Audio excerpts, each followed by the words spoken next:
ہر شخص ایک نہ ایک طرف متوجہ ہو رہا ہے۔ تم اپنی نیکیوں کی طرف دوڑو، جہاں کہیں بھی تم ہوگے اللہ تمہیں لے آئے گا۔ اللہ تعالیٰ ہر چیز پہ قادر ہے۔ وَلِكُلٍّ وِجْهٌ هُوَ مُوَلِّيهَا۔ سوچئے فوکل پوائنٹ، ایک ماں کا فوکل پوائنٹ اس کا نیو بورن بیبی ہوتا ہے۔ دودھ پیتا بچہ ماں کی ساری توجہ لے جاتا ہے۔ آپ اپنے آپ سے پوچھئے، میں بھی پوچھتی ہوں، ہمارا رخ کدھر ہے؟ میرا دل کس میں لگتا ہے؟ دیکھیے جیسے فون بار بار نہیں اٹھاتے، یہ آپ کا وچ ہے اس وقت۔ کچھ لوگ کھانا پکا رہے ہیں تو بار بار کچن میں گھس جاتے ہیں، کچھ کپڑے خریدنے لینے دینے میں اللہ کہتے ہیں کہ وَلِكُلٍّ وِجْهَةٌ هُوَ مُوَلِّيهَا، ہر ایک اپنے وجہ کی طرف جاتے ہیں۔ تم کیا کرو؟ فَاسْتَبِقُوا الْخَيْرَاتِ، تم خیرات کی طرف بڑھو، تم نیکی کو اپنا فوکل پوائنٹ بناؤ، نیکیوں میں جلدی کرو۔ اس کو نوٹ کیجئے گا، آپ نے میں نے اپنی زندگی میں بھاگ دوڑ کس چیز کی کرنی ہے تاکہ ہم نیکیاں کر سکیں؟ تو ہے فَاسْتَبِقُوا الْخَيْرَاتِ، ہر چھوٹی بڑی نیکی کو آگے بڑھ کر کرنا ہے۔ دوڑ لگا دیجئے، نیکیوں میں بھاگیے، زیادہ سے زیادہ نیکی کیجئے۔ نماز کی پہلی صف میں جانے کے لیے جلدی کیجئے، آیتوں پہ عمل ہے۔ صدقہ کرنے والے آپ پہلے فرد بن جائیے، آج سب سے پہلے قرآن پڑھنے والے بن جائیے، کلاس میں سب سے پہلے آنے والے بن جائیے، سب سے آخر میں یہاں سب ٹھیک کر کے نکلنے والے بن جائیے۔ ہم کیوں میڈیوکر رہتے ہیں؟ ہم بیچ کی راہ کیوں رہتے ہیں؟ سیل لگی ہوتی ہے تو لوگ بھاگتے ہیں، نیکیوں کی سیل کی طرف ہم کیوں نہیں بھاگتے؟ چھوٹی چھوٹی چیزیں میں رکاوٹ ڈال دیتی ہیں، سوچنے لگ جاتے ہو۔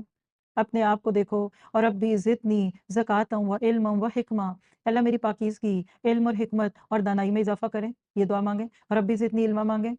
تو آج کے دور کے اندھیرے آپ پر میں دور کریں گے، فاستبقوا الخیرات، بھاگ بھاگ کے نیکیاں کیا کریں، نیکی کے نام پہ سوچوں میں نہ پڑ جایا کریں۔ وقت لگتا ہے لگائیے، مال لگتا ہے لگے، اسکلز لگتی ہیں لگیں، تھوڑی بات چیزوں کو ادھر ادھر کرنا پڑتا ہے کریں۔ نیند چھوڑ کر آنا مشکل لگتا ہے، کھانا کھانا پینا چھوڑ کر آنا جانا ہمیں مشکل لگتا ہے، مغرب کی نمازیں قضا ہو جاتی ہیں صرف اس لیے کہ ہم کھانے کھا رہے ہیں۔ ہر نیکی میں آگے بڑھیے، اسی طرح صبح شام کی دعائیں اور نماز کے اذکار پابندی سے کیجیے اور دوسروں کو سکھائیں، کیونکہ فَاذْكُرُونِی أَذْكُرْكُمْ وَاشْكُرُوا لِی، اس میں ذکر کی بات ہوئی ہے۔ یاد رکھیے جو نیکی کے سب سے کم درجے پر اکتفا کرے گا تو اس کی چستی اور اس کی پھرتی کم ہو جائے گی، اور عاجزی اور بے بسی اور سستی اور کاہلی تک پہنچ جائے گا۔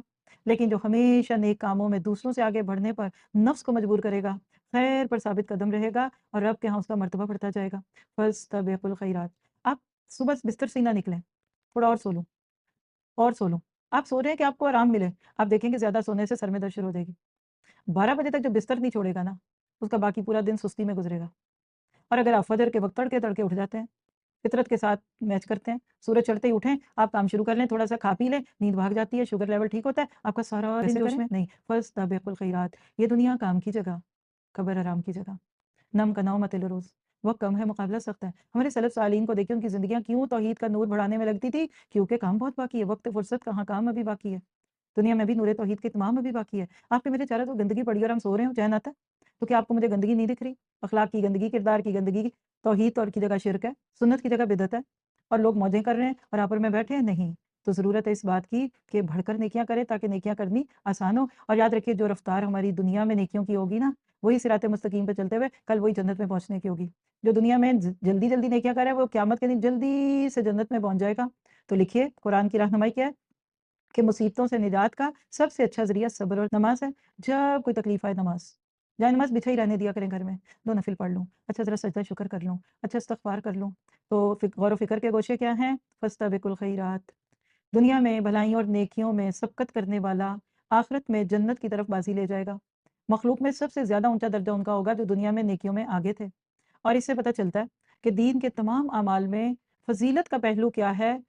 کام کو وقت سے پہلے کرنا، اول وقت کی نماز، روزہ، حج، عمرہ اور زکوٰۃ کی ادائیگی بھاگ بھاگ کر کیجیے، جلدی کیجیے۔ اسی طرح عبادات میں سنتوں کا اہتمام کیجیے، آداب کے ساتھ نماز پڑھیے۔ اتنی خوبصورت آیت ہے یہ، اور اس سے کیا پتہ چلتا ہے کہ جس شخص کا دل نماز میں غیر اللہ کی طرف لگا ہو تو اس کے بدن کا رخ کعبہ کی طرف ہو بھی جائے تو فائدہ نہیں ہوگا۔ وہ کیا ایک پوری پوئم ہے نا علامہ اقبال کی کہ جو گیا میں سجدے میں تو آواز آئی زمین سے کہ جھکتا ہے تو اللہ کے آگے اور دل تیرا کہیں اور ہے۔ آج اپنے آپ سے پوچھیے، ایک سوال لکھیے، نماز کے دوران میری توجہ کدھر جاتی ہے؟ کیا نماز میں میرا رخ اللہ کی طرف ہوتا ہے؟ کسی نے کہا کہ اللہ نے کیا یاد آنا ہے نماز میں تو رکعتیں بھی نہیں یاد آتی، ہم تو کہیں اور کھوئے ہوتے ہیں اور نمازیں الٹی سیدھی پڑھ کے ایکسرسائز کر کے اٹھ جاتے ہیں۔ تو دل کے قبلوں کو صحیح کیجیے، اور اس کے لیے ذکر ذکر ذکر، فَاذْكُرُونِی أَذْكُرْكُمْ وَلَا تَشْكُرُونَ۔ آپ کہتے ہیں کہ ذکر کی اعلیٰ ترین قسم کیا ہے؟ نماز، کیونکہ نماز ساری دعا ہے، اور سب سے بہترین ذکر لا الہ الا اللہ، لا الہ الا اللہ، لا الہ الا اللہ۔ لا الہ الا اللہ کیوں؟ کیونکہ اس کے اندر توحید ہے۔ اور اس کے بعد آپ دیکھتے ہیں تکبیر اللہ اکبر، تحمید الحمدللہ الحمدللہ، پھر الرحمن الرحیم المالک القدوس، اللہ کی نعمتوں کو سامنے رکھتے جائیے۔ تو یاد رکھیے شکر، رجا اور امید کی مضبوطی اور محبت، یہ 3 چیزیں جڑ جاتی ہیں تو ذکر زندہ ہو جاتا ہے۔ اللہ آپ کو مجھے بہترین طریقے سے اللہ کا ذکر کرنے والا بنا دے، اور قرآن بھی ذکر ہے۔ سورہ ہجر میں اللہ نے فرمایا اِنَّا أَنزَلْنَا الذِّكْرَ وَإِنَّا لَهُ لَحَافِظُونَ، تو قرآن، نماز، دعائیں، القریب کو پکاریے، السمیع کو پکاریے، البصیر کو پکاریے، اور پھر نبی صلی اللہ علیہ وسلم پہ درود بھیجیے، اللہم صلی علی محمد۔ اس سے اللہ کے نبی کی محبت بھی دل میں آتی ہے، رحمتیں بھی اترتی ہیں، بلائیں بھی ٹلتی ہیں۔ پھر اتباع سنت کرنا، نیکی اور تقوی پر مضبوطی سے جمنا، توبہ کرنا۔ جب آپ ان ساری پریکاشنز کے ساتھ چلتے ہیں تو اللہ تعالیٰ نے آپ کے لیے راستے کھول دیے خیر کے، اور شکر پھر آتا ہے وَاشْکُرُوا لِی وَلَا تَکْفُرُونَ، میرا شکر کیا کرو، نہ شکری نہ کیا کرو۔